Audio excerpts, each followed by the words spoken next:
Hi, this is Tony Robbins. Welcome to another edition of PowerTalk.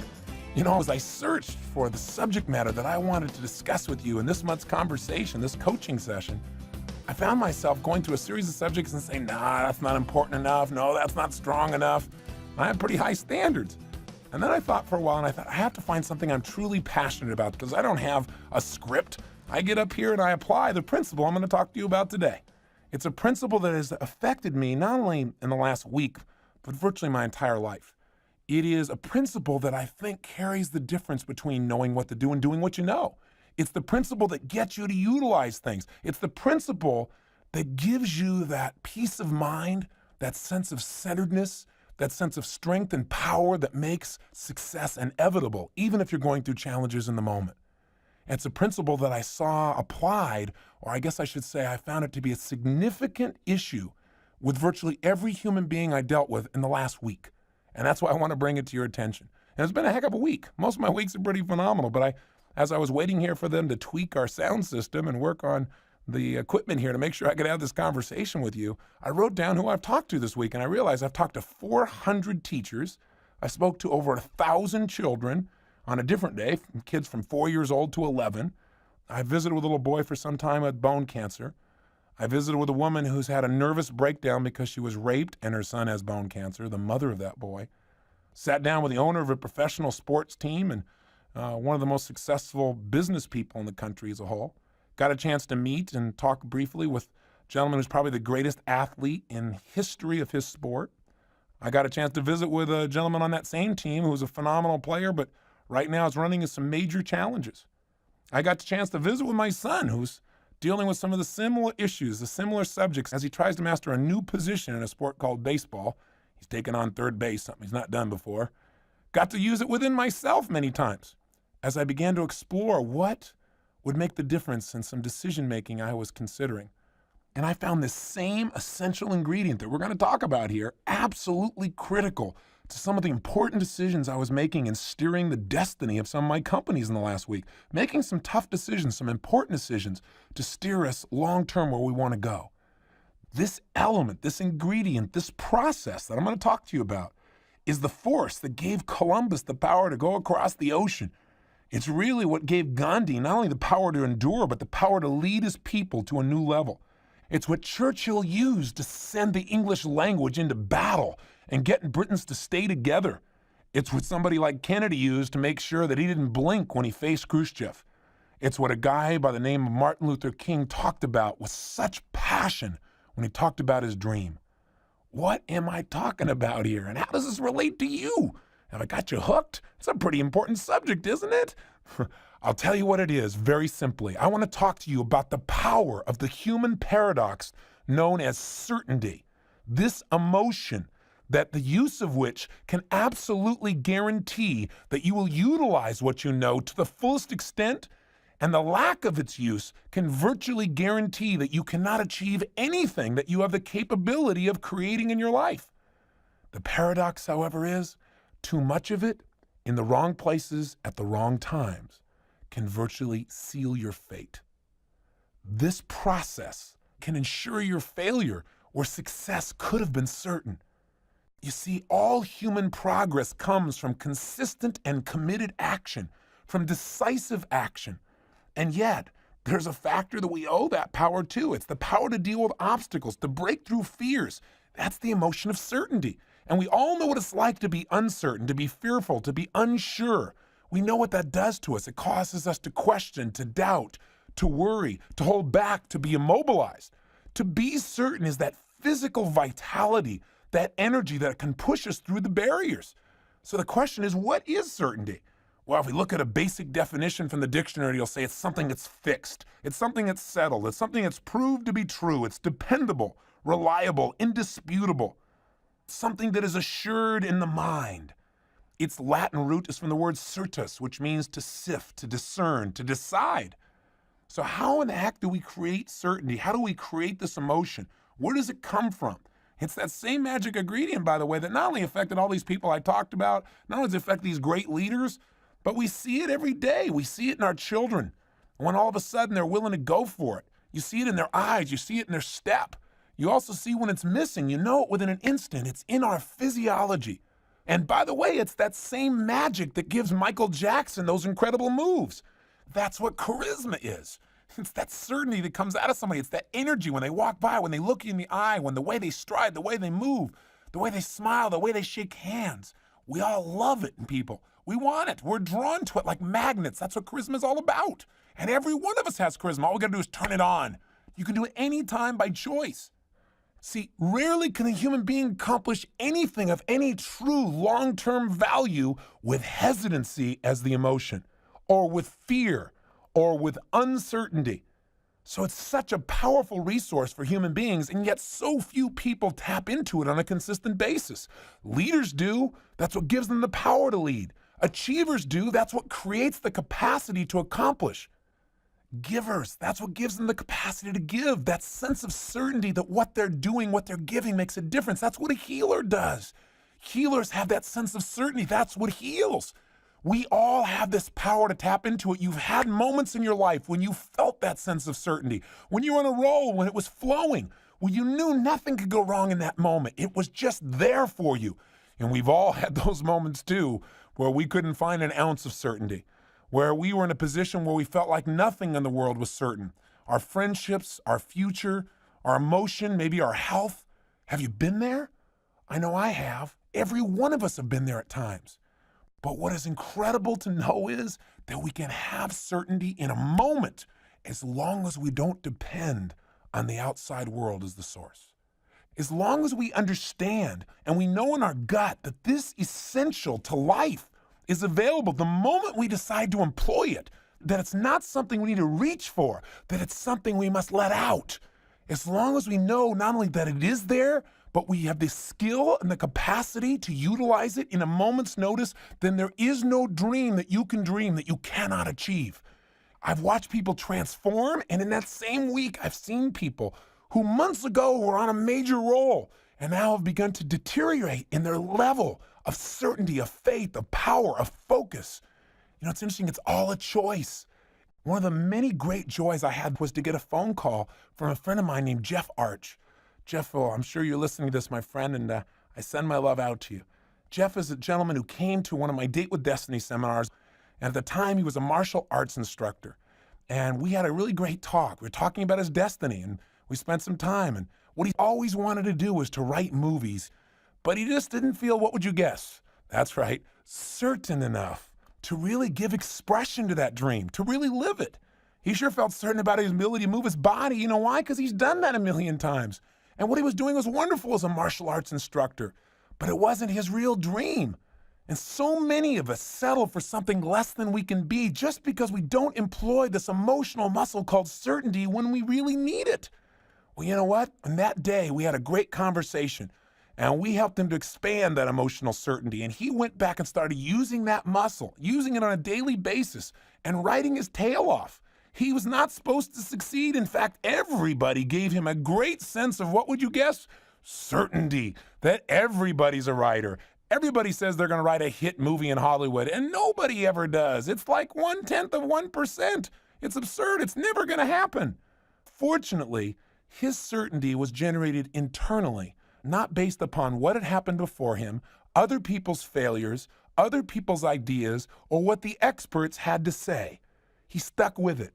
His certainty in his mind created external reality. Sleepless in Seattle, phenomenal hit. The reaction was incredible. He said, Tony, it was so amazing. You know, we talked about this stuff, and I told you I keep visualizing. I kept picturing in my head how there's going to be lines around the block. He said, but I didn't think that would be that way for the screening. He said, I pulled up, and there it was, lines around the block. And he said, here are all these executives, and they're smiling, and people are clapping, and they're crying. He said, it was so phenomenal. And you know what's neat? He hasn't just got like a one hit. He's now one of the hottest writers in Hollywood. How did he do this? How do you go from a guy who supposedly has no future to making it happen? You employ the power of certainty. You say, Tony, no, I'm a little interested. You've tested me. You give me a good story. You tell me all these great people. All right, got to the chase. How do I do this? Good question. Glad you asked. Certainty is a physiology. Now, most of us think we have to have something happen before we can create that certainty.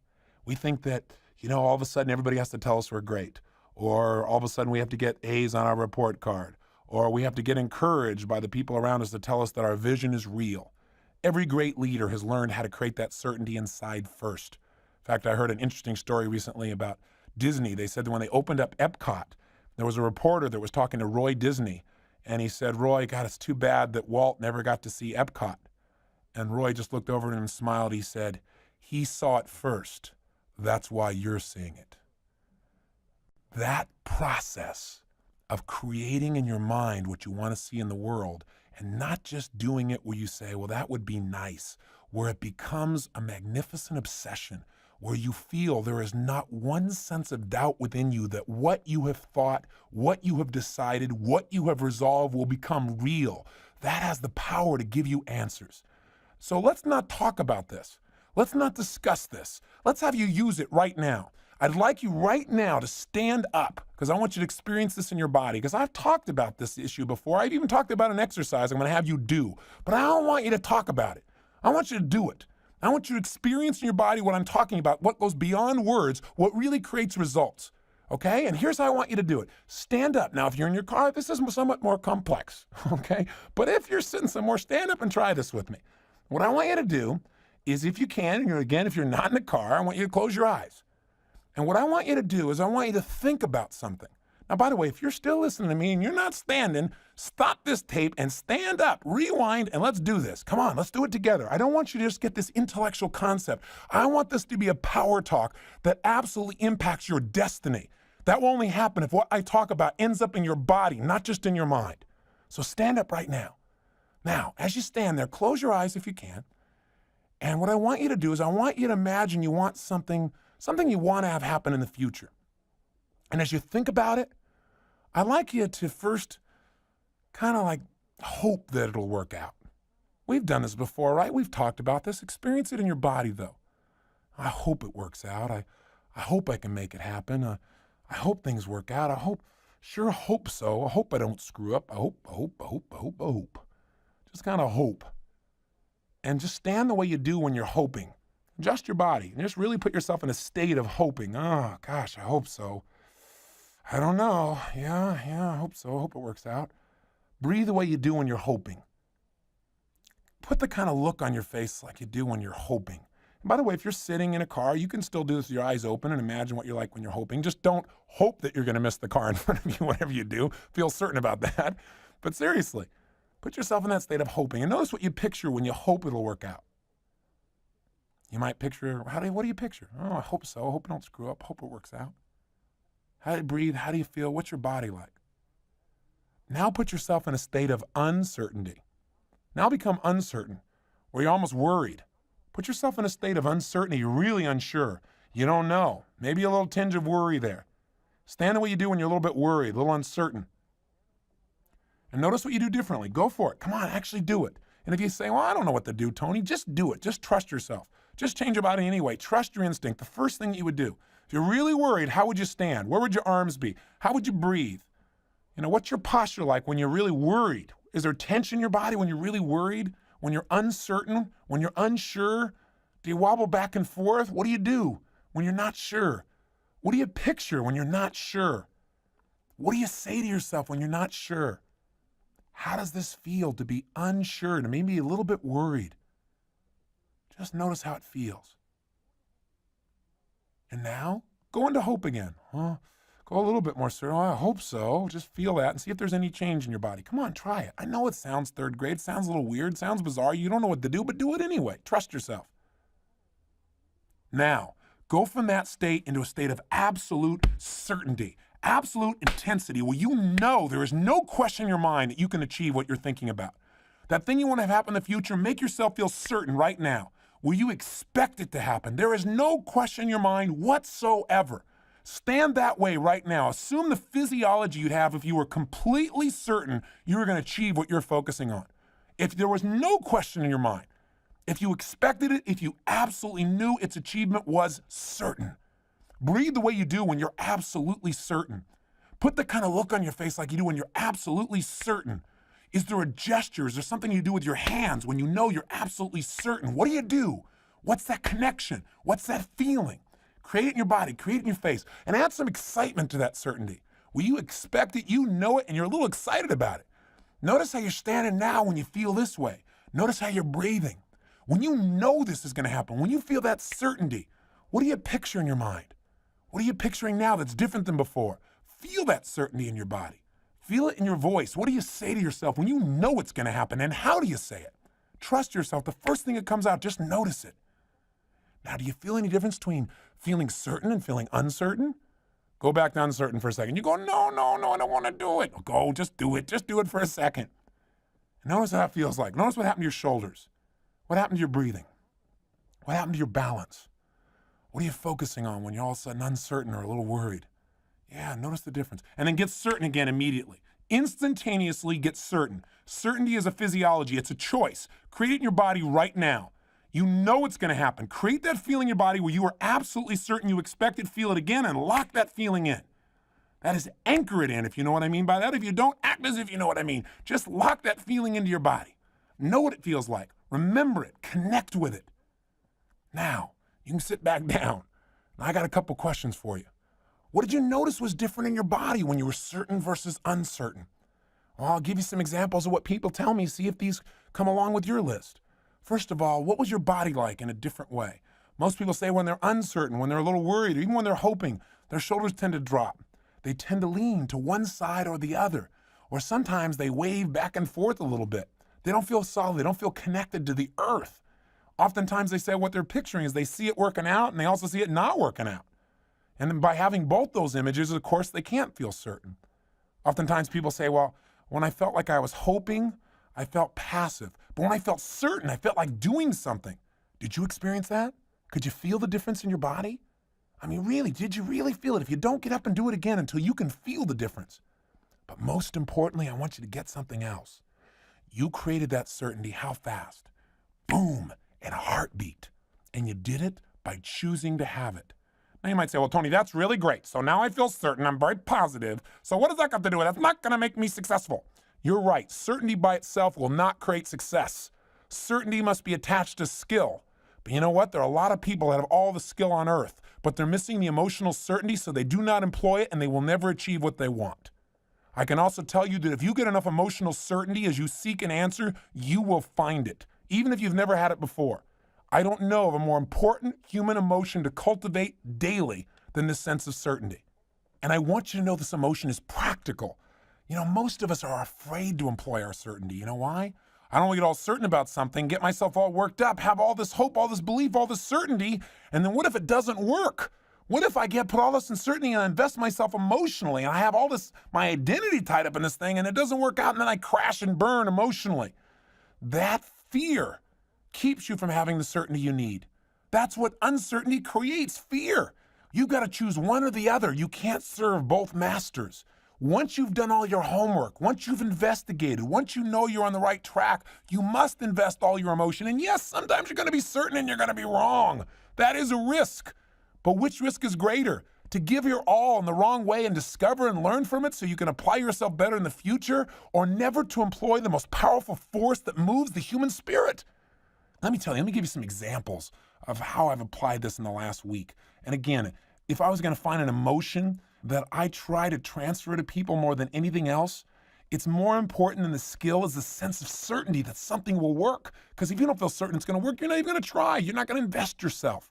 In fact, oftentimes I've described myself as I want to be a source of certainty in an uncertain world. I want to give people that sense. That's every leader's job. That's every person who cares' job, to show people what they can do in a world where so many of us are so certain about what we can't do, what we can't accomplish, what we can't change. I had a really wonderful time starting out on Monday of this week. I was invited to visit the grammar school I sponsor in Houston, Texas, and we created an in-service with over 400 teachers from these inner-city schools. And I spent the day with these teachers, and it became so obvious to me that the essential ingredient that many of them were missing, and the ones that were reaching the children had, was certainty. Some of them came into the school system with so much certainty. They were going to change these kids' lives. They were so excited. But over the years, that sense of certainty had eroded. What caused it? Disappointments, frustrations, challenges, policy changes, lack of resources, things that seem to be outside of their control. And I got to talk with many of them individually and not make them wrong, just hear them. And it was interesting to see the difference between those who were certain they'd have an impact and they were having it, and those who'd given up. I talked to them about Marva Collins, a woman who's dealing with supposedly zero resources in a community that has a lot less than what they had in their community. I talked about the unbelievable impact that she's had with those children for more than 30 years. And I try to give them a sense of what was possible. And you could see it starting to come back in their eyes. What they needed were some experiences. They needed some other views of what was possible. They needed some new input. They needed some nourishment of that certainty. Because you know what? Even though certainty is a choice, it's something we can create in our body in a moment. How most of us create it is by assembling enough experiences to allow ourselves, to give ourselves permission to feel certain about something. What do I mean by this? Because it's very, very important. Because you might say, well, I can feel certain in a moment, but it doesn't last. How do you make it last? Answer is you cultivate the habit of being in that physiological state you just created a few moments ago. If you keep putting yourself in that state again and again and again, it can become a habit. You can live there. And in that state, you're going to come up with better answers than in a state of being tentative or worried or fearful or concerned or bored. Yet, how can we make sure that we ensure it even more? Most of us in life need references to get ourselves to feel certain. But you know what's interesting? We have references to back it up. We have references to feel certain about just about anything. Remember the concept, seek and you shall find. Whatever we look for, we'll find in any situation. If I asked you, do you have experiences, what we would call references, to back up the belief that people are mean and ornery, and if you give them half a chance, they'll rip you off? Do you have experiences like that? Think about it. Or if you don't have them personally, can you tell me experiences your friends have had that would back that belief up? I bet the answer is yes. But I bet you also have references or experiences that could back up a different belief. How about the belief that people basically care deeply about other people, even strangers? And if you care about them, if you're warm to them, they'll be warm to you. They'll care about you as well. That most people really want to do good.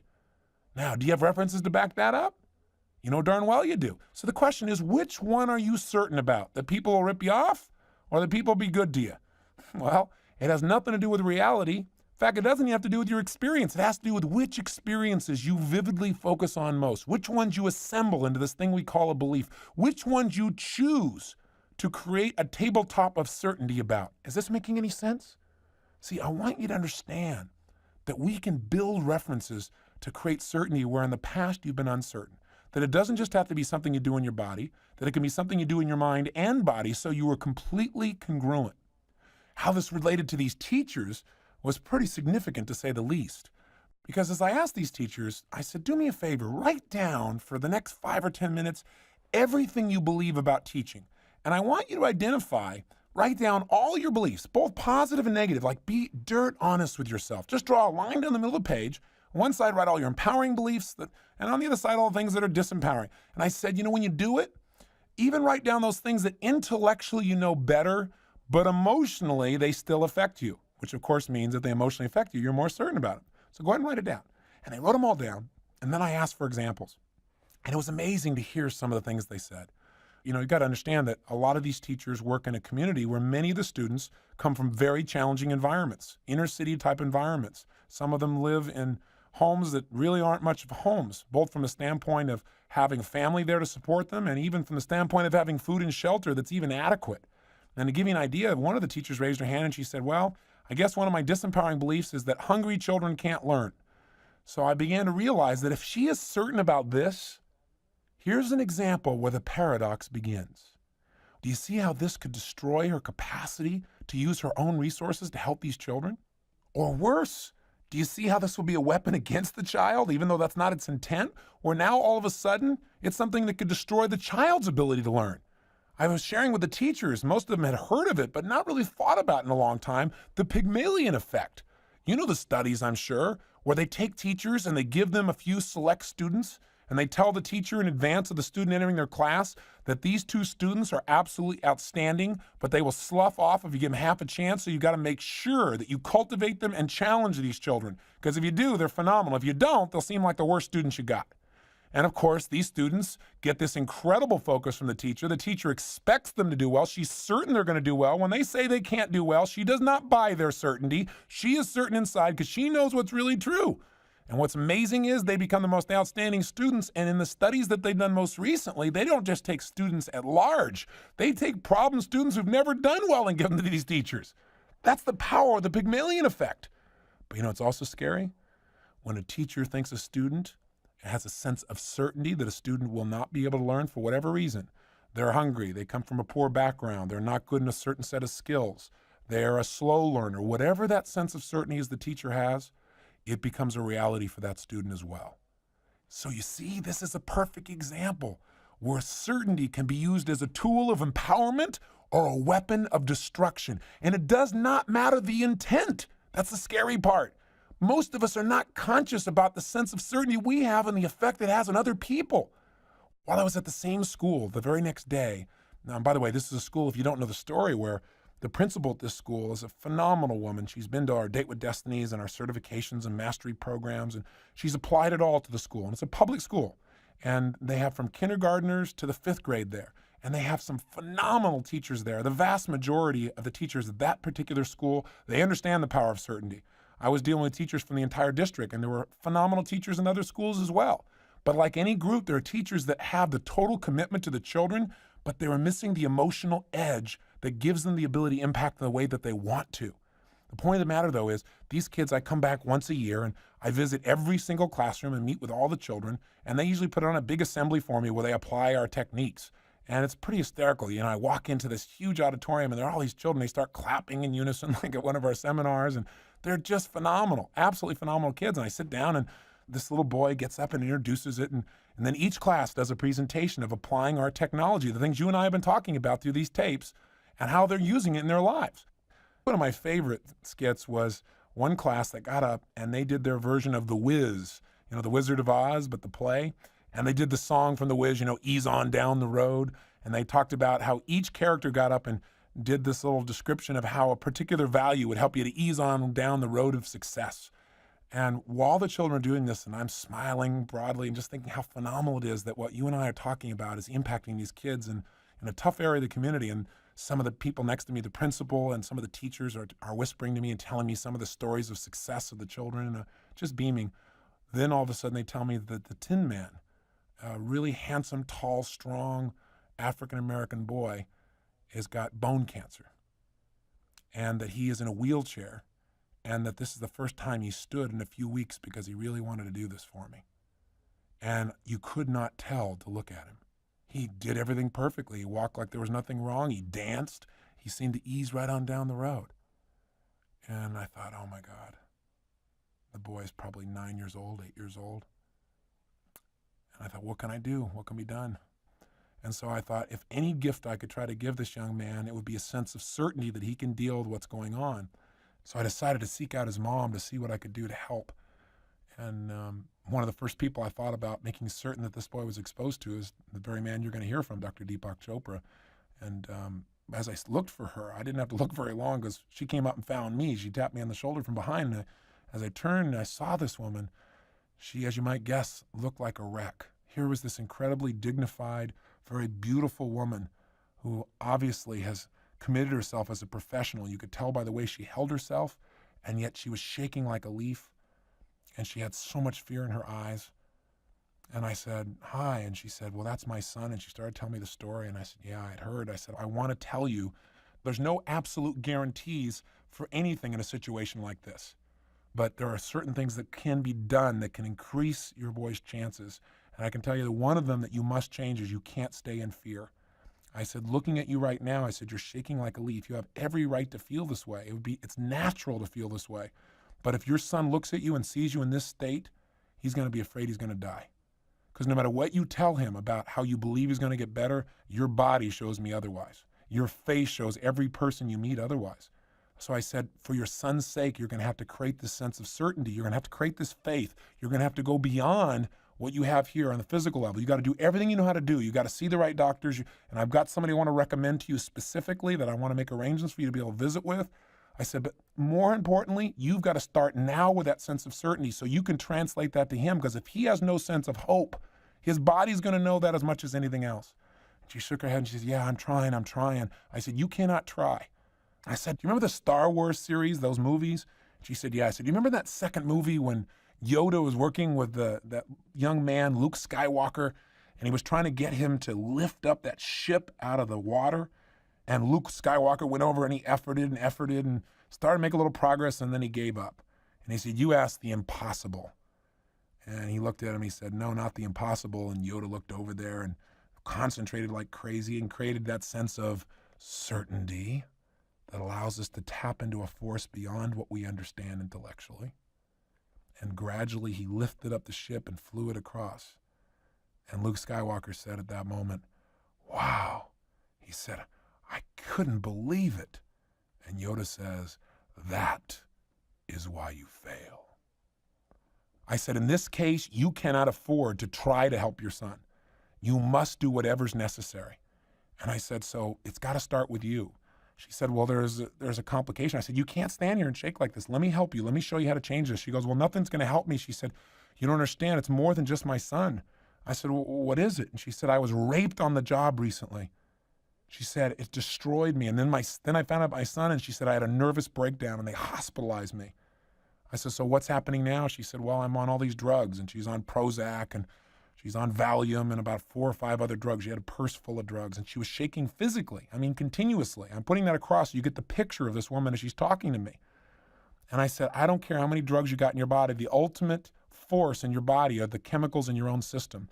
I said, there are all kinds of research projects where they take people who have been given a drug, and they tell them this drug is, for example, a barbiturate, something that's designed to slow the body down, and they're giving them an amphetamine. An amphetamine would make your body speed up. But because the person feels certain, they believe with certainty that this is a barbiturate, even though the drug is supposed to do something different, their mind's focus changes their biochemistry and slows their body down in spite of the drug. And the opposite is also true. If they give you a barbiturate and they tell you it's speed, your body will speed up if you have certainty.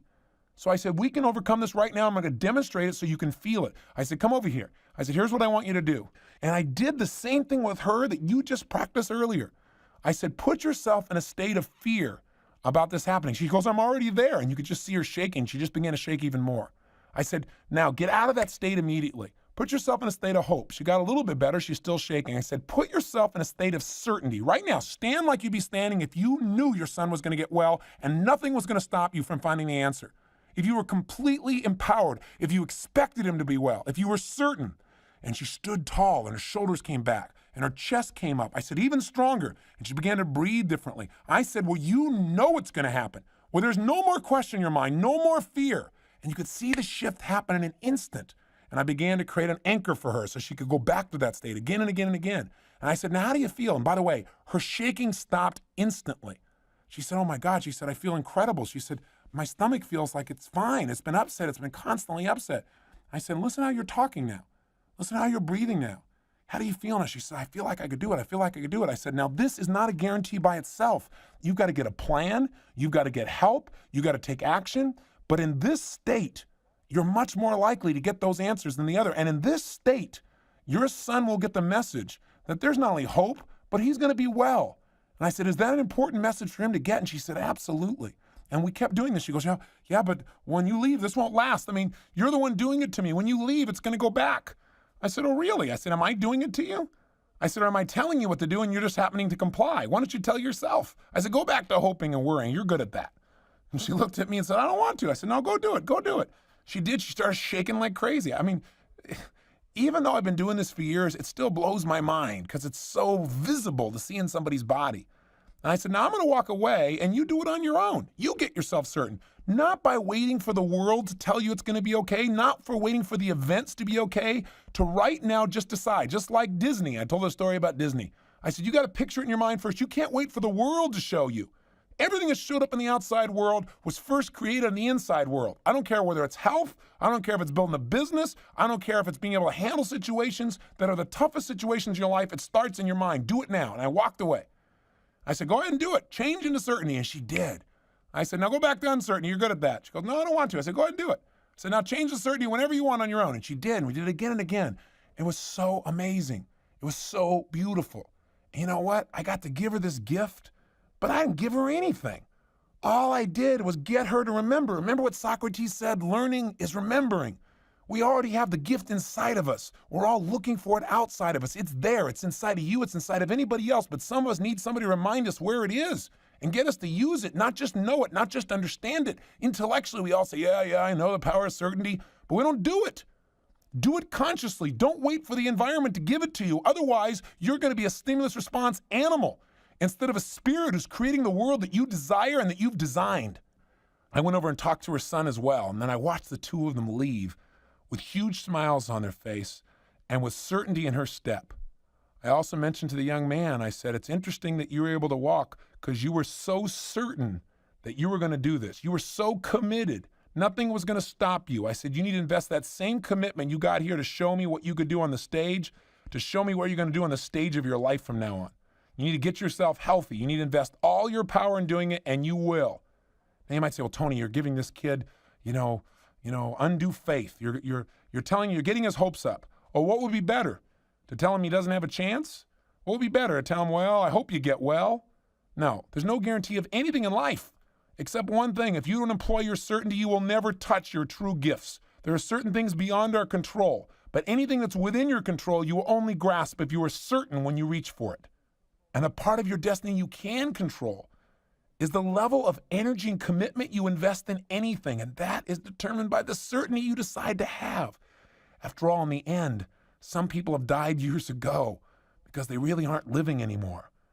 If we've got certainty, we'll begin to truly live. Now, you know what? I was at this school, by the way, because one woman, her name is Kathy Gibson, she's the principal of that school, had enough certainty that said this stuff will work with kids, and she employed it. She used it, and she's changing these kids' lives. The bottom line is I was there to visit with these kids because I wanted to create certainty for their future. I have a class there that I sponsor.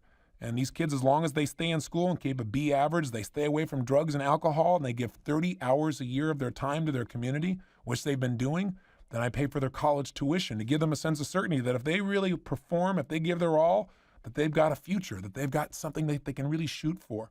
And what I did is I took them on a special trip. I took them over to meet John McCormick.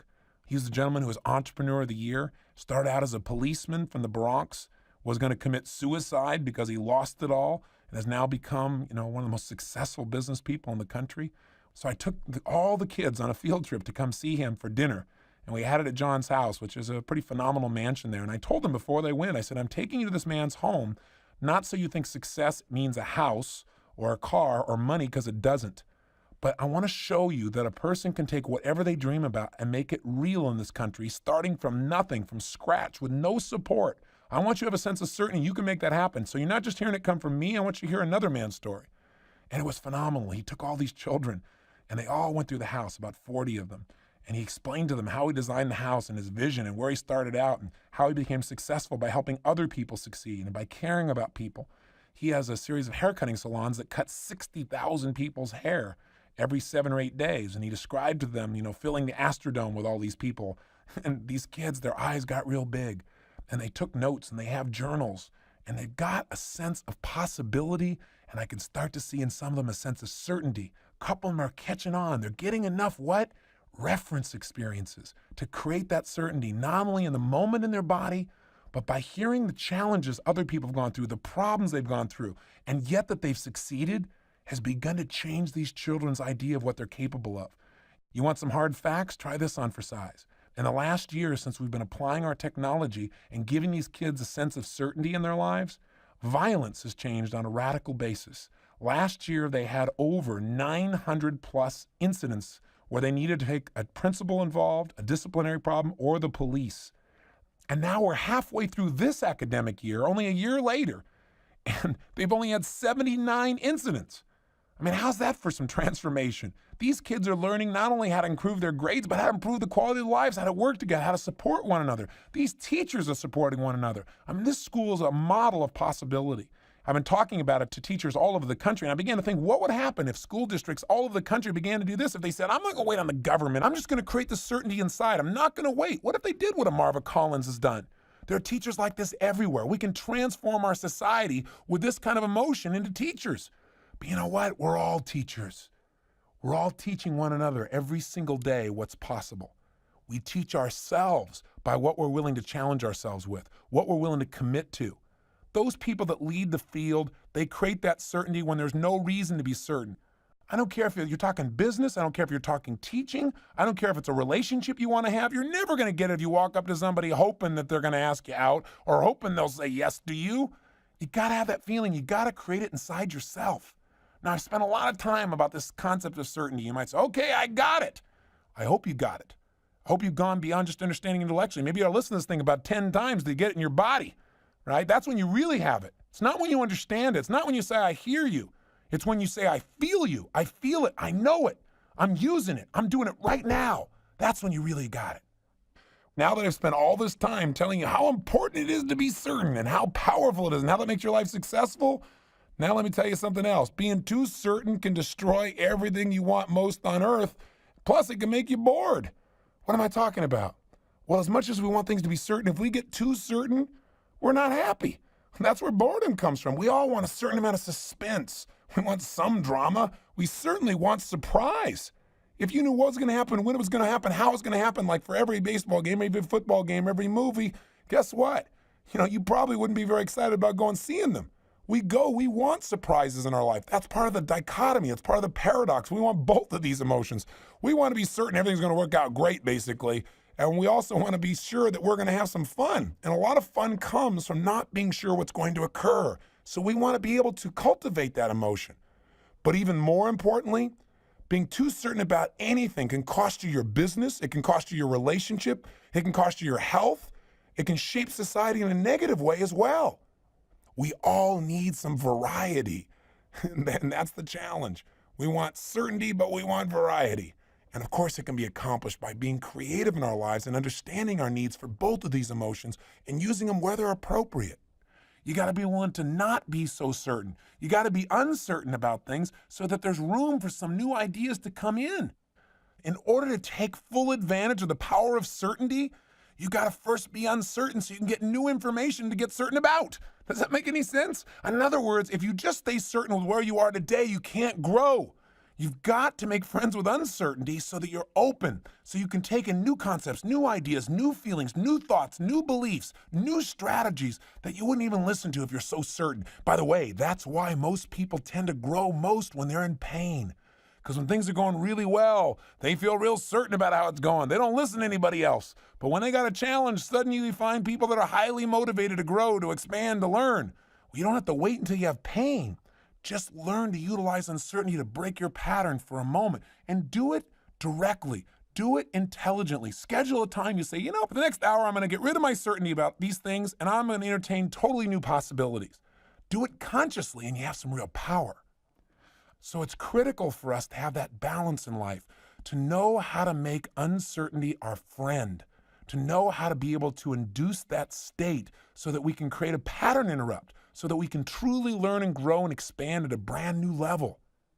Let me offer you, I jotted down here what I put, four key things you've got to be sensitive to that your need for certainty can sometimes, how should we say, create roadblocks or maybe even debilitate you, maybe even destroy all the good you created with the certainty in the first place. The first major challenge that your need for certainty can sometimes create is it can cause you to generalize in a way that is debilitating. What do I mean by generalize? Well, we have to generalize. Your ability to stand up, get out of your chair, and walk across the room comes from your sense of certainty that floor beneath you is going to support you. If you weren't certain about that, you would be disempowered. You would not be able to make that action happen. You'd just be sitting in their chair with some fear, immobilized. But the reality is you've learned to generalize, that usually floors hold you up. Maybe this one, you don't ask, will this specific spot on the floor hold me up? If you did, you get caught up in the paralysis of analysis, right? You can overanalyze. You can get uncertain about everything and not be able to do a thing. The problem is sometimes we generalize out of our need for certainty, out of our desire to not think. What do I mean by that? Well, you and I live in a world that is so information dense. There's so much information coming at us at such an unbelievable tempo and pace that it's overwhelming. So what most of us have learned to do is become what we call cognitive misers. We've learned not to think very much about a lot of things, to just push those things out of our mind, to just accept that whatever people say to us about it or what experts say or how it just is. We've also learned to save ourselves time to just generalize. So sometimes if something gives us pain, we don't think it through with a great deal of intelligence. We don't evaluate it in detail. It takes too much energy. Somebody harasses us a lot. Well, that's because they're this nationality, or they're this color, or they're a man, or they're a woman, or they're that kind of boss. Instead of looking at the human being and seeing, who is this soul in front of me? Sometimes that happens, and it cuts the quality of our lives. We have to enter each moment, each relationship, each situation in a brand new frame so that we can not be so certain, so we can explore, so we can discover. Because otherwise what happens is once we define people in a certain way, we look for ways to support it. We find legs to back it up. We've talked about this before. Sure enough, seek and you shall find. You think this person is insensitive, you look for places where they're insensitive. Well, if we look for places in you where you're insensitive, we might find things to back that up at times too. We got to be very careful. Generalizing will usually cause you to limit the quality of your life. Be careful of it.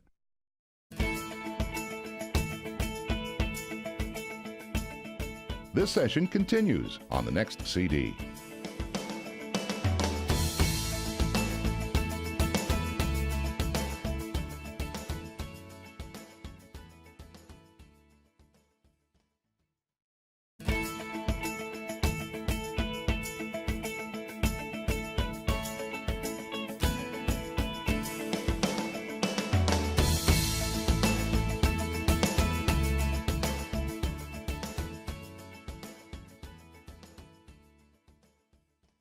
Here's the second thing that the need for certainty sometimes creates in a debilitating sense, and that is it immobilizes you.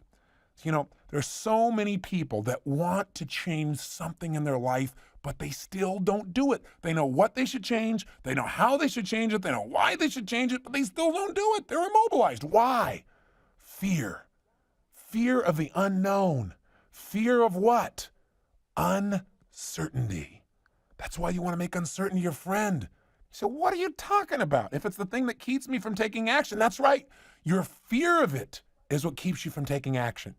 If you learn to enjoy uncertainty, where it was a state where you said, hey, I can be uncertain right now. It's okay. I don't have to have all the answers. I don't have to know for sure.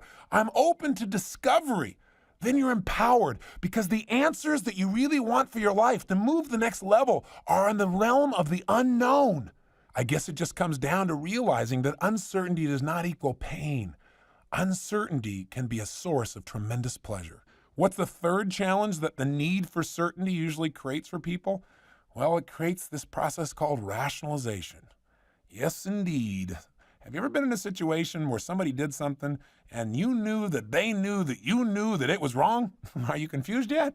And yet they still managed to feel good about it? Just understand this. Remember we've talked about this when we talked about identity. The strongest force in the human personality is the need to remain consistent with how we define ourselves. Most of us define ourselves as rational human beings who are intelligent, who don't consistently do absolutely stupid, ridiculous things that would destroy their body, their mind, their emotions, or their relationships. So when we do something that we know is not so good, in order to be able to feel good about ourselves, maintain our self-esteem, we've learned to rationalize. In fact, there is a term in psychology for this. They call it cognitive dissonance. What is cognitive dissonance? It's simply this. Anytime a person finds himself holding simultaneously two conflicting beliefs or opinions or views of themselves, it starts to pull us apart. We need a sense of certainty about who we are and how we live. We can't have these totally conflicting beliefs. For example, if you're in a situation where you believe you're an incredibly intelligent person who's committed to health and yet you smoke cigarettes, that creates what we call cognitive dissonance. Your brain starts to fry. Now, in order to keep your self-esteem and keep yourself feeling like you're a rational human being, we rationalize. In other words, it's much easier to change our perception of reality than it is to change our actions. Finally, what's the fourth thing that a sense of certainty can cost us, that can be a problem for us? Where can it debilitate us? Well, when you think about this, most people in life, when they're trying to decide what to do, especially if they're uncertain, what do? Most people look to see what other people are doing to decide. In fact, there's a term in social psychology for this. We call it social proof. That is, when people are not sure what to do, they look around to see what other people are doing, and they come from the false belief that says, if enough other people are doing something, then it must be right. If enough other people believe it, it must be right. Or at least if enough authorities believe something, it must be right. If I see it in the news enough, it must be right. Is that true? You and I both know the answer to that, right? How many wonder drugs? How many wonder solutions? How many wonderful ways to live that we've been taught we're supposed to make our lives happier have not worked? How many have been promoted to us? I'm talking about by the quote-unquote experts. Listen, the ultimate expert in your life is you by testing what works, not just by looking around and being like everybody else. If you do what everybody else does, you'll have what everybody else has. You know what that's like for the general population? It's not a pretty sight. We've got to think uniquely. We got to think differently. We can't just accept what's there. You have to become a critical thinker, an active, progressive thinker, not someone who just accepts what's given to them. And I'll give you what the challenge is. I said to you earlier that we're cognitive misers. I chose those words very specifically. We have all this energy that we have to spend on cognition to think things through. It takes energy, it takes time. Most of us don't have enough time in our lives as it is. So we tend not to think things through. We tend to look for shortcuts and beliefs. Shortcuts, tell me, just get to the bottom line. Tell me what it is. Tell me what it's about. Come on, I got to go. And that process sometimes shortcuts our lives because we don't think and we don't find out what's really going on. See, most of our lives are being shaped by outside influences. You know why? Because there are two ways to be influenced in life, either through the peripheral route or through the central route. What's the difference? Well, when we're trying to make a decision about what to do, what to believe, what to feel certain about, when we're using a shortcut, we use the peripheral route. We say, cut to the bottom line, give me the answer. And what matters to us most is not the full explanation, but who's telling it to us. Is it an authority figure? Is it a person of significance? If they say it, whether it makes sense or not, we accept it. It makes sense to us immediately because we don't want to take time or energy to examine it and think it through. After all, they're the expert. Why should I know? I don't want to know the details. I don't have time. The central route is where you ask penetrating questions, where you don't just accept what's given to you. By the way, most of the people in our society are influenced daily by the peripheral route. Their life is being shaped by someone else who's decided how they want them to think. What about your doctor? What have you been taught your whole life? Your doctor, first of all, has dedicated their entire life to help you, and we all know that. We know they care about us deeply. So obviously, when there's something wrong with you, that's the person to go get the answer from. They have the answer. Well, have they ever been wrong, even though they've been sincere and caring? Absolutely. Because guess what? Their sense of certainty comes rarely from their education anymore, but is more and more often coming from the education they're getting from the drug salesman. So many new drugs come out every year, there's no way for a doctor to keep up. And the primary educational force very often can be the drug companies themselves. And why is this happening? Because 70% of all drugs on the market today weren't even around 15 years ago. Someone has got to educate them, and the pace that it's coming at them is amazing. In fact, in the LA Times article I was reading recently, it says, quote, "The education of the American physician about drugs has been relegated to drug companies by default," end quote. Charged Dr. Jerry Avorn, an associate professor at Harvard Medical School who has studied the influence of pharmaceutical marketing. Quote, "As a result, pharmacological solutions are thought of first rather than non-pharmacological approaches that could be just as effective and safer." He says, quote, "For many doctors, drug industry marketing is their prime source of information about drugs according to numerous studies," end quote. And then he goes on to describe a study done at Harvard Medical School where they tested a series of doctors who they exposed to a series of medical journals to find out what influenced them most. And what they found beyond a shadow of a doubt is they were shaped more by the advertising for the drugs than by the scientific literature. He said, but when the doctors were confronted, quote, "Yet they were unaware or unwilling to admit that they had been influenced by non-scientific sources." You see, if a person is working around the clock to try and help everyone, they've got to make decisions quickly. They care deeply. They're doing everything they can to help us. Yet these decisions are a matter of life and death. So we've got to make sure that we're part of the decision-making process. We've got to be aware of the impact and where the information's coming from that our doctor's struggling to help make decisions to help save our lives. So if the primary source of education for our doctor can be a drug company, do you think there's any challenge or any possibility of cognitive dissonance on the side of a drug company? Had there been any drugs they've been put out that later on we found out should not have been put out? That maybe the drug companies themselves knew about that? Have any drug companies been fined for this? You know, the answer to all the above is yes. The point of the matter is the consequences, though, get much greater in this context. A classic example is the drug DES.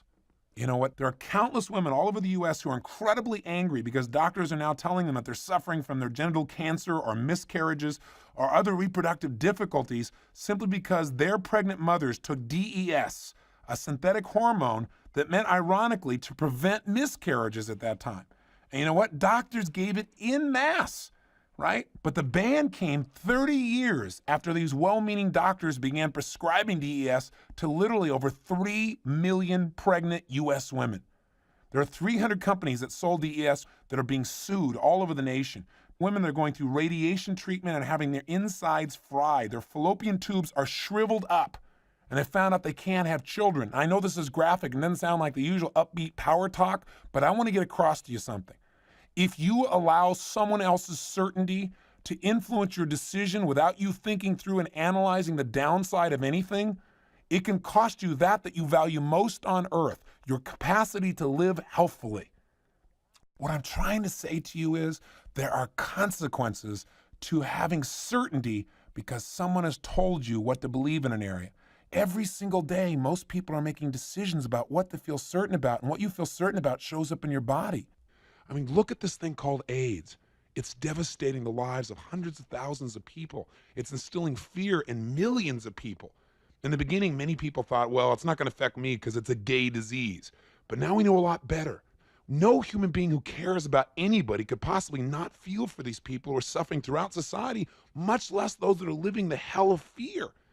What's really fascinating, though, is to see that with all this pain, with all of these problems, with all this tremendous fear, that many people are dealing with it very differently. In fact, every day we're hearing about people that have taken this disease and turned it around. People who are breaking the mold and for more than a decade now are living totally healthfully, who supposedly were going to die. What these, quote, survivors have in common is that they're dealing with this information very differently than those who are succumbing to the disease.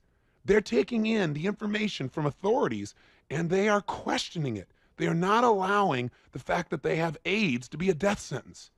There are a tremendous number of questions that are being brought up in this area as a result of this. And it's a complicated issue. AIDS isn't just a disease, it's a syndrome. And you know what? It's full of mystery and misinformation. And people have got to stand guard and look at what information they're being given. Because most people, when they're told they have this, quote, disease, their whole life disappears overnight. They become depressed. And if you've studied any of the work of people like Norman Cousins, or when we talked to Dr. Bernie Siegel, the whole science of psychoneuroimmunology shows that when someone becomes emotionally depressed, so does their immune system. In fact, on our interview portion of this Power Talk, we're going to talk with Dr. Deepak Chopra. He's going to share with you exactly the impact of how we take information in and what it does to our physical bodies immediately. Let me give you a good example. We've seen one of the greatest basketball players, I think, of all time, and that's Magic Johnson, give up his career. And he gave it up for a variety of reasons. Initially, he gave it up not because he was ill. He wasn't wasting away. He didn't have some major disease of any sort. He went in to have a blood test because he was having an expanded insurance policy. He wanted to have larger coverage. Suddenly, when it came back that he was, quote, HIV positive, his entire life was turned upside down. Now remember, he had no symptoms. He was absolutely fine. There was nothing going on in his body of a disease nature. But suddenly, overnight, everything in his life changed forever. What's really interesting is what made him stop playing was not the fact that he had HIV, because he felt good. It's because his doctor told him in a very caring way, certainly thinking about Magic's best welfare in his mind, he told him that he thought it wouldn't be a very good idea for him to continue to play basketball. It may accelerate the disease. It may break down his immune system. With this kind of information from authority, with such certainty, he quit. And you know what? After almost a year, it drove him crazy. So he finally came back and he played basketball. He played in the Olympics and he did extremely well. He played in the All-Star game and he did well. He then finally came back to play basketball for the Lakers. But you know what? Other people's ignorance, their lack of true understanding of this disease, their fear caused him to feel like he was a marked man and that he'd have to give up what he loves most. Because otherwise, people wouldn't be focusing on his basketball. They'd focus on him as a carrier of a disease that could kill them. This kind of thinking is what tears people's lives apart. We can't let this happen to ourselves, to those we care about, to those we even know about. All of this happens because we don't have enough information, because we generalize too much. Hey, let me give you another example. Here's somebody else who got the exact same information that Magic got, but he responded radically differently. Let me quote it for you from another article, a different article in the Los Angeles Times. Here's a man who was told that he was HIV positive, but let's discover how he took this same information with a different point of view, and it has shaped his destiny completely differently. In the 5 years since Rick Munoz learned that he had the AIDS virus, he has watched his time grow short as 2 hours and 52 minutes to be exact. What are they talking about? Well, this guy is a marathon runner. He's going to run the Boston Marathon today. It says he'll not think about the virus inside of him that is so far little more than an abstraction in an otherwise healthy life. It says Munoz, 34, is running marathons sporadically before finding out that he was infected with HIV. Since then, hard running has become his obsession and possibly his best friend in his fight against the onset of AIDS. It says he doesn't talk about death and dying. He talks about the next race. Last year, Munoz set a goal of racing in 1 marathon a month, and then he completed a punishing 14 races all over the country. Most were under the 3-hour mark. This year, Munoz's itinerary has a different twist, 8 marathons ending with his 50th in Hawaii. Munoz has smiled patiently through the warnings that his hobby, perhaps, is not the best course for someone with HIV. He knows that people concluded from Magic Johnson's retirement that athletics and AIDS virus don't mix. But Munoz says he has watched too many infected friends succumb to what he calls, quote, death sentence mentality, also known as certainty in a negative context. You always have to have something to look forward to, Munoz said. If you rid yourself of that habit, you're asking for it. Munoz's physician, Steve Knight, credits his patient's rugged training with helping him to stay healthy. Knight said that the running, besides offering him physical benefits, is an important emotional weapon in treating the human immunodeficiency virus. Munoz says that he's never felt better, especially since shedding 30 pounds over the past 2 years with a vegetarian diet. His times have dropped with his weight, and he said he plans to keep running for as long as possible. Interesting. Here's a classic example of how someone got very certain in a very different way from the same information. Just to give you a perspective, people are so afraid of this thing called AIDS, but there are many researchers right now that are questioning whether or not it is a single disease or whether or not, in fact, this is multiple diseases that we're now covering with one title. We just recently changed the definition again. It used to be that you had to have HIV. Then it became you had to have the antibodies to HIV because lots of people with AIDS don't have HIV in their body. They can't detect it. That makes it kind of tough. So now they look for antibodies. Antibodies usually show that you're healthy. If you have a disease, you got antibodies, it shows your body's immune system is working. Every infectious disease up until now. But what's interesting is suddenly we have a new way of defining it.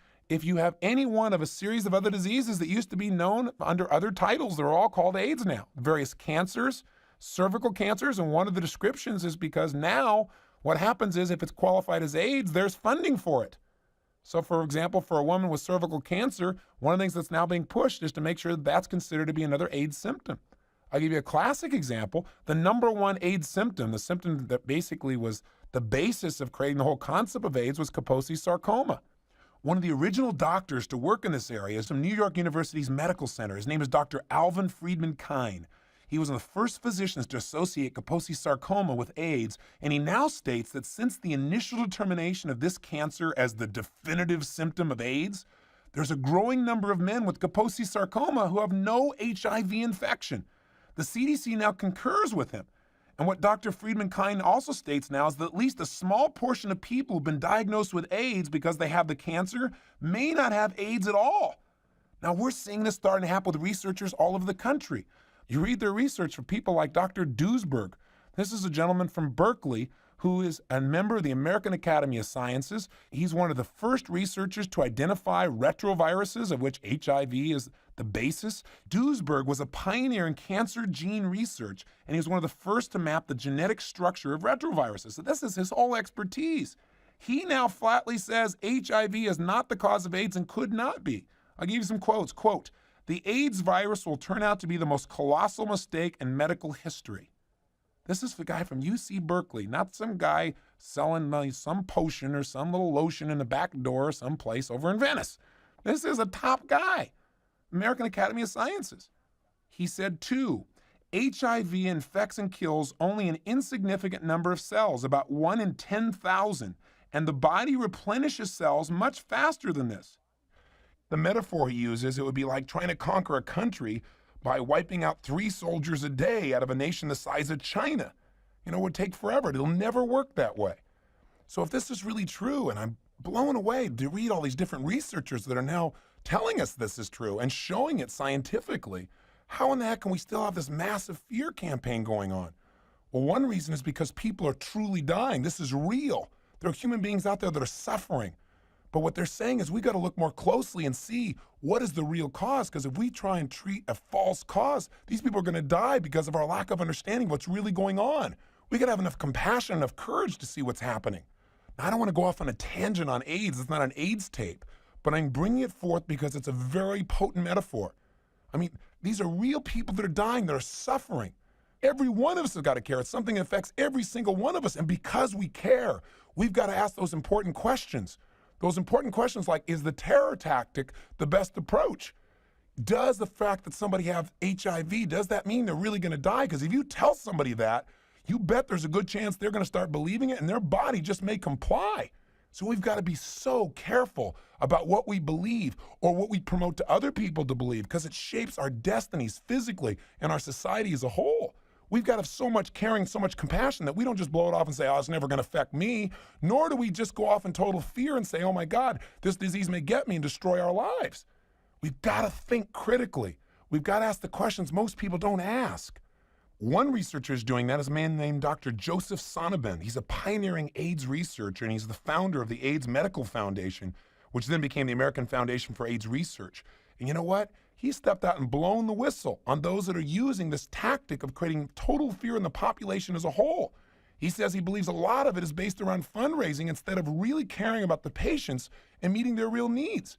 He talks about this whole concept, and when you begin to read it, you begin to see this dynamic of cognitive dissonance, that we've taken one approach to this disease and we haven't found a solution, and we just keep doing the same things more and more instead of just saying, hey, is this really all there is? Or even, are we looking at the right cause? Is this really the source of the problem? Sonnabend says, quote, so what have these hundreds of millions of dollars of research given us? Nothing. AIDS education, question mark? All I see is terror and confusion, and AZT, which is a disaster, unquote. So he's against the terror. He said there's a very real set of diseases out there. What many of them are asking is, hey, maybe AIDS isn't a single disease, but a series of diseases we've all thrown together under one single title, and maybe that's why we're not finding an answer. We're oversimplifying the situation. Many things can wipe out someone's immune system. The use of drugs, stress, things in the environment, and we're just assuming it's always one cause. And when the cause doesn't fit, when somebody has HIV and they don't get the disease, well, they will eventually. They will within 3 years, they said originally, then 5, then 7, now 10. There are many people still alive and well, thank God, who didn't necessarily accept that this was the only possible answer. We have to think with more precision. We have to be willing to ask the question, what's really going on here? Around the world, researchers are now saying, we've been following the wrong theory. We're spending $5 billion in the U.S. on the wrong theory, putting all this manpower, all these resources that could be coming up with solutions for suffering people in the wrong direction, simply because we've committed to it. The old cognitive dissonance. All this money and time and energy has been spent, so we better stick on it. The man who first isolated the virus is really a man named Dr. Luc Montagnier. Montagnier is with the Pasteur Institute in Paris. You know what he says about AIDS? Listen to this. He now says AIDS, HIV by itself, AIDS by itself is not fatal. This is the #1 expert in the world. Listen to what he says. Quote, AIDS does not inevitably lead to death, especially if you suppress the cofactors that support the disease. It's very important to tell this to people who are infected. Psychological factors, certainty is one of them. Psychological factors are critical. By the way, that little tone of voice was my insert, just so you're clear. Back to the quote. Psychological factors are critical in supporting immune function. If you suppress the psychological support by telling someone he's condemned to die, your words alone will have condemned him. It simply isn't true that the virus is 100% fatal. So this is not an AIDS conversation, but I just want to give you an idea. There are a lot of things that we accept. In fact, some people will get upset when they even hear this, saying, how can you even talk this way? I'm not talking this way. I'm telling you that there are alternative views from extremely qualified people. And if we just accept what we're told on the surface and we don't question, It could make the difference between life and death for someone. But you might ask, well, wait a second, how could this happen?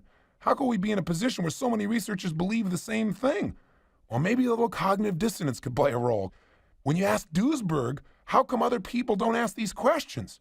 He says, quote, "It's very difficult to say you were wrong when you're spending $3 billion a year and 180,000 people have been given AZT. They're trapped in so many ways," unquote. And if you're wondering how this dynamic could even affect the scientific community, the people who are committed to supporting society, humanity as a whole, how it can happen, listen to what Dr. Sonnabend says. In retrospect, that HIV was the cause of AIDS was certainly far from conclusively proven. But at the time, given the pressure, the intensity of public fear, the newness of it all, and the glory of the new discovery, the American scientific community settled for less. The announcement was made and an industry was born. End quote. I just want to shake up the legs of certainty you have that what you read and hear is absolutely accurate. Let me give you one final example. It's an anecdotal example, but one I have a personal experience of. About a year ago, I had a gentleman come to my seminar, and he told me that 2 weeks before he'd come to our Date with Destiny seminar, there was a gentleman who came in for a prostate surgery, which is not a complex surgery, and the man should have been fine. There was nothing really wrong with his health outside of that. And what happened was, he was mistakenly wheeled into a wrong room. The doctor came in and read the charts, assuming that he came in because he had cancer and a heart problem. He actually had the wrong charts. So he gave them their version of what we call death counseling or death and dying counseling, and never talked specifically about the disease. The man went to bed that night and died of a heart attack. See, this is the power of what's been called in many tribal cultures, pointing the bone. See, what gave witchcraft its power? It was the person's certainty that it would work on them. When that person came along and pointed that bone, people would literally die. Their own certainty that their body would stop created the result. So what can we really learn from all this? Well, I want you to understand with all the enthusiasm that I have for certainty and its power, it is a paradox. It must be used in a balanced way. You've got to be very careful about what you get certain about if what you're certain about has very strong consequences for your life or anybody you care about. And don't ever forget about the human side of these issues, the people that are suffering, because it could be you someday if we don't think smart, if we don't take care of ourselves. Let's be sure to think critically and care deeply. Understand that things may be more complex than the simplified answers that most of us are looking for in this environment of constant information downpour. So in any area of your life, I don't care if that's in the area of what you believe spiritually or politically, or if it's the education of your children, or if it's your physical health, or it's the way you manage your money, those issues that have major consequence do not accept just an expert's opinion or even the majority of people, because the majority can be wrong. Don't accept my opinion. Make sure you think it through yourself. Get second and third opinions, and then ultimately decide what you believe is right, because this is your life. And how it turns out is based on your decisions. Please, for your benefit, make them consciously. I want you to make sure you stay open. And I'll tell you what, the reason it's so difficult to be open is when we believe something and created a sense of certainty about something, that's in our physiology. But let me tell you the good news. You can begin right now to change this whole process. So let's return to the positive side of certainty. I've been beating you up on the negative side. Let's finally get back on the upswing. The bottom line is, if you're going to err on the side of certainty of what you're capable of. Err on the side of certainty of what's possible. Err on the side of certainty that gives you the ability to take action and try something new, something that causes you to use your personal power to reach out and attempt. Because by doing that, the only way we know what we're really capable of is by pushing ourselves out there. The only way you know how far you can go is to go a little too far, maybe, to push yourself out there and discover. Now, you got to be smart, you got to be balanced, but certainty can give you the power to reach things you hadn't reached before. You've got to break outside the patterns of your past, because otherwise your future will be the same as your past. And unless we change the quality of our thinking, we won't change the quality of our lives. I'll tell you now my final example of certainty and its true power. About a year and a half ago, I was conducting a program in Hawaii, and part of the process of that seminar is a hamper pole experience, very much like you see in corporate America, where people climb to the top of these poles as part of a team building experience. And of course, they're harnessed and they jump out to reach a trapeze. And it's a very challenging event. And of course, everyone is screened before to make sure that they're physically vital. They don't have any heart problems or any physical challenges that wouldn't allow them to be able to participate. The person's supposed to bring doctor's slips, and they're supposed to let us know if there's any challenge and make sure their doctor has cleared them. And we investigate that fairly clearly. We ask everybody, and we keep little forms on everyone. Well, this particular unique day, a gentleman decided that he was going to push himself. He didn't tell us he'd had a heart challenge. He climbed to the top of this pole and made it to the top of the pole fine, jumped out to catch the trapeze, and then at some point while he was still hanging up there, had a heart attack. And when they brought him down, he was completely out.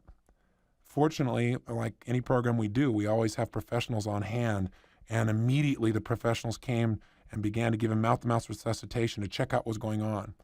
And I was up in the seminar room, and I heard what happened, and I immediately sprinted down to the facility, and I came down, and there was this man lying on his back, turning another color, and everyone there was saying he was dying or was dead.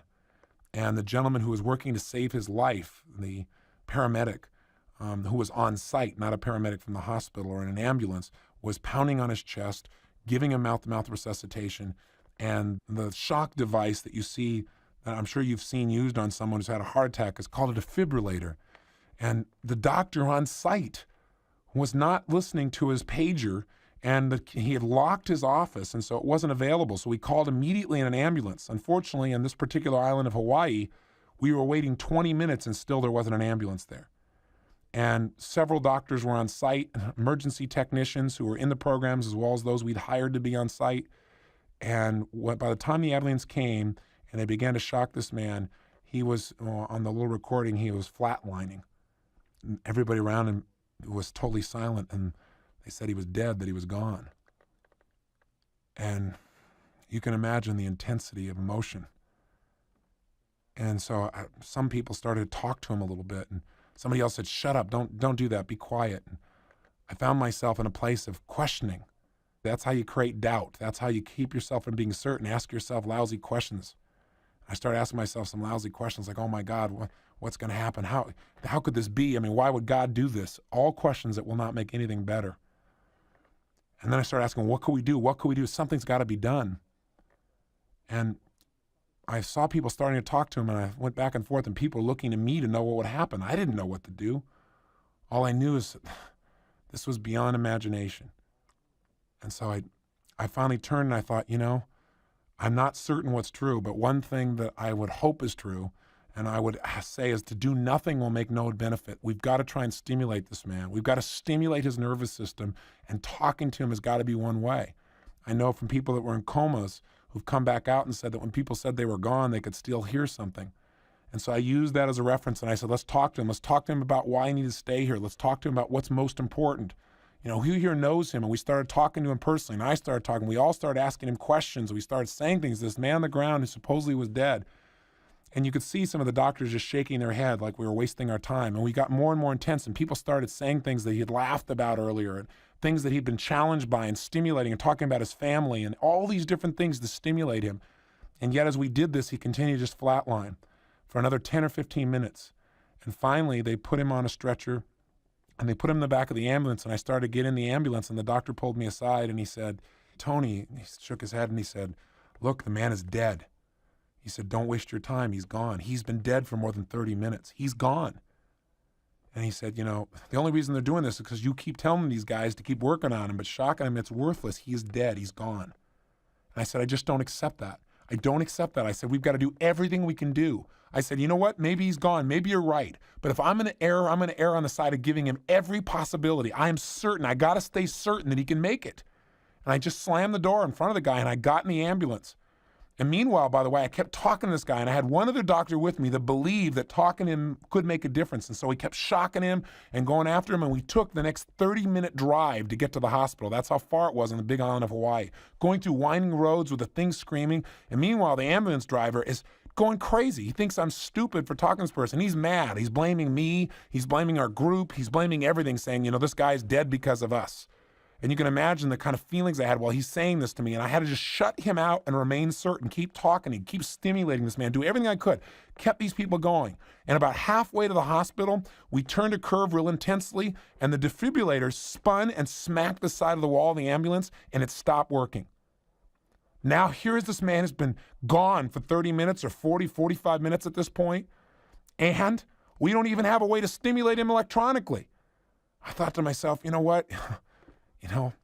He either doesn't want to be here or his creator, our creator wants him. I don't know what. And I started to cry inside, and I said, you know what? I just can't give up. I got to stay here until everything's been done. I said, come on, don't give up. And I stayed in a sense of certainty. Something can be done. Something must be done. They said it's broken. They tried to call and try and figure out how to stimulate him with chemicals, with drugs, and they couldn't get through because it was going through this winding area in the mountains, so they couldn't get through to the base who could tell them what to do and how to revive him or push him with drugs. And we kept doing this thing, and one of the doctors finally got mad and smacked the side of the defibrillator, and it came on. And they started working on him some more. And he's still flatlining, but I thought, my God, this is working. Keep going, keep going. And a long story short, after about 5-10 minutes before we got to the hospital, it looked shortly after that, like right after we started using the defibrillator again, after it got smacked, he had a little bit of response where it wasn't a complete flatline. And I said, look, he's alive. And I went crazy, but I got excited. And the doctor said, no, don't get excited. He said, it could just be spasms in the body. It doesn't mean that he's there. And there's no real other signs. And I said, stay with him. I kept talking. I said, come on, you can do it. And I kept asking him questions and stimulating in every way I could. And at times I started questioning myself, and I realized questioning myself wasn't going to help him. If this was worthless, at least I gave my all. I had to stay with him. I had to believe he could make it. I had to have absolute certainty, absolute faith. I had to trust, and I get these other guys to do the same. And the bottom line is, within a short period of time, that little bit of response on the graph was even greater. And I said, look at his skin, look at his skin. And this one other doctor who agreed with me, who was going through my seminar at the time, he said, look, his skin's different. He's coming around. There's something there. There's some life there, because he'd gotten dark, like gray, and like nothing was there. And there was a little bit of color. And we got him to the hospital. We brought him in, and they said, let's see. He's got a tiny bit of a pulse. And an hour and a half later, I was sitting there in the room, and he opened his eyes and looked at me. And he said, how did you get on my vacation? He didn't quite say that clearly. It was garbled. I had to hear it through his oxygen mask and try and decipher it, but that's what he was saying.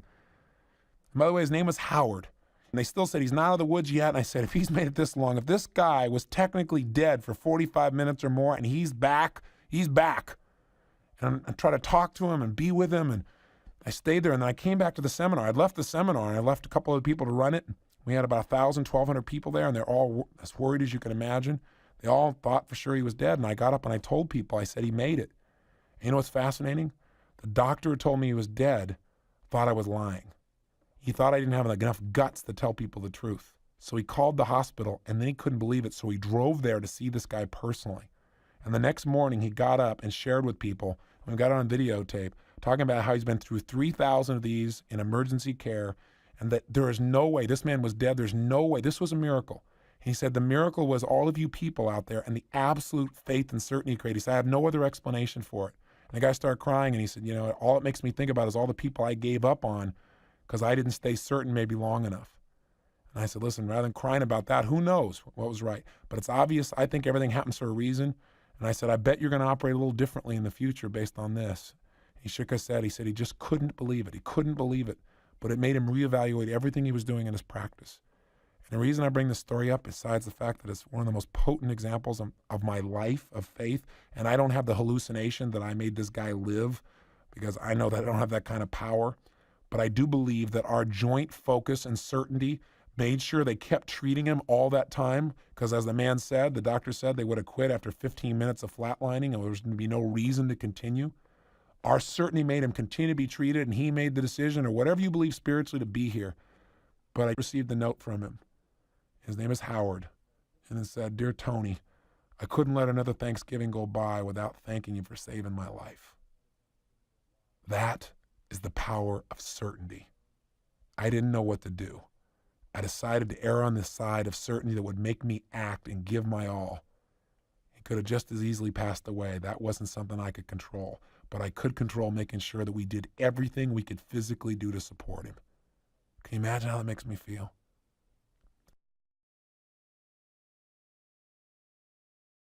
I'm here to tell you that what we accept as the limits of the human mind, body, spirit, effort, of what children are capable of what you and I can truly do and be, is usually a lot less than what we're capable of. Make certainty your ally. Make it your friend. And learn to also make uncertainty your friend where it's appropriate. Learn to balance the human paradox, and I can promise you a life that goes far beyond what you've dreamed. So here's your assignment. Number 1, decide right now, today, before you go to sleep tonight, that for the rest of your life, you're going to be a progressive, active thinker. What do I mean by that? You're going to be a person who's always searching for a greater understanding, for more ideas, maybe for an alternative view, not just for the sake of an alternative view, but just so you can understand it, so you can choose from a greater level of reference. Decide for the rest of your life, you're not going to analyze things, you're not going to analyze them to death, but in those key areas that affect the quality of your life most, where there are huge consequences to what you buy into, that you're not just going to accept what you're told because someone's an expert, that you're going to become an expert as well, that you're going to take all information in and decide what you believe is right.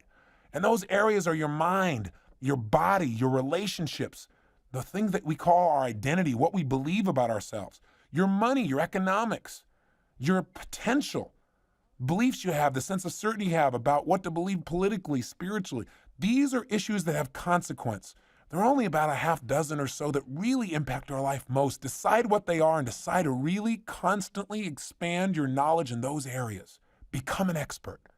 2, besides being an expert in this area, if you are dealt a challenge in your life, I don't care whether it's a health challenge, a challenge with your children, with their capacity to learn, I don't care if it's something financial, make sure that once you get a viewpoint or two, you ask yourself, is there an informed opposing view to this? Someone who has a completely different view, and go pursue those. Make sure you know all of your options, or as many as possible, before you make your decision.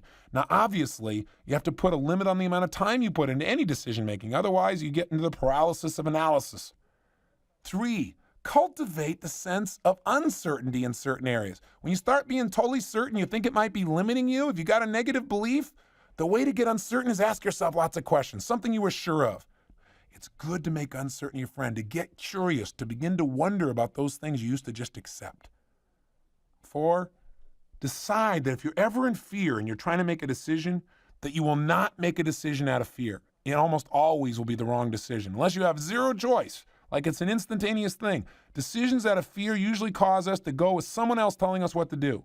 You've got to get yourself in a sense of certainty and say, okay, if I was certain, what would I do? If I was in charge, put yourself in that state, make a decision out of a sense of certainty instead of out of fear. You're much more likely to make a right decision. 5, develop a set of beliefs that'll give you certainty even during the tough times. People have often asked me, how have you made it through some of the challenging times? And I said, I think it's just certain beliefs, sense of certainty I have. Beliefs like I'm guided, not an ego thing, just thinking that, I'm here to do some important work. And I feel like the right answers will come to me. That sense of certainty, that belief tends to create the answers. It causes me to find things because I won't give up until I find it. Or a belief that with the problem comes a solution, that our Creator doesn't give us a problem without first giving us the capacity to deal with it. I don't know whether it's true or not, but by having certainty that that's true, it's helped me to find solutions because, again, I know it's there. Or the belief that with every adversity, there comes the seed of an equivalent or greater benefit. That core belief from a book called Think and Grow Rich I read years ago, I've remembered it. And I'll tell you what, I've applied it. I've always looked for a benefit. I wasn't just going to solve the problem. Somehow this is going to make things better. And because I felt certain about it, it has. Faith with work can produce virtually anything we're committed to. And that one has guided me in everything from the situation I just shared with you with a gentleman with his heart attack to virtually anything else I've done. Come up with your own core beliefs. Write down, this is what I believe, and allow it to create more certainty. And lastly, number 6, practice the skill of creating certainty and doing it instantaneously, like we did in the very beginning of this tape, because certainty is a skill. And the more you do it in your body, the more you'll be able to create it and tap into your real power. Practice creating certainty 3 times a day consciously. Create an anchor for it, where you can change your body like that for the next 7 days. If you'll do this, I can promise you, you'll have a muscle that can help you to succeed at a larger scale than you ever dreamed possible. And speaking of certainty, I've talked several times now about Dr. Deepak Chopra. You're going to love this interview with him. Make sure when you're done with this tape, you listen to that one. He's going to challenge some of your traditional perceptions, not only about health, but about how we perceive reality as a whole. I think you're going to find it fascinating. Also, make sure this month you read this month's book summary. It's on the 22 immutable laws of branding. Al Ries is a friend of mine. He's also respected worldwide for his work with Fortune 500 companies to turn around their marketing.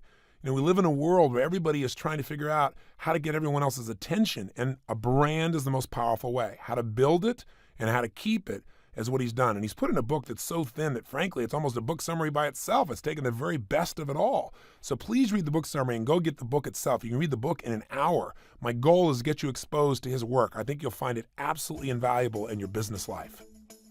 Do you think I've dumped enough of the whole load on you this month? Well, certainty and uncertainty. The human paradox. Apply it well. And with certainty, go out there in the next month or two and live with passion.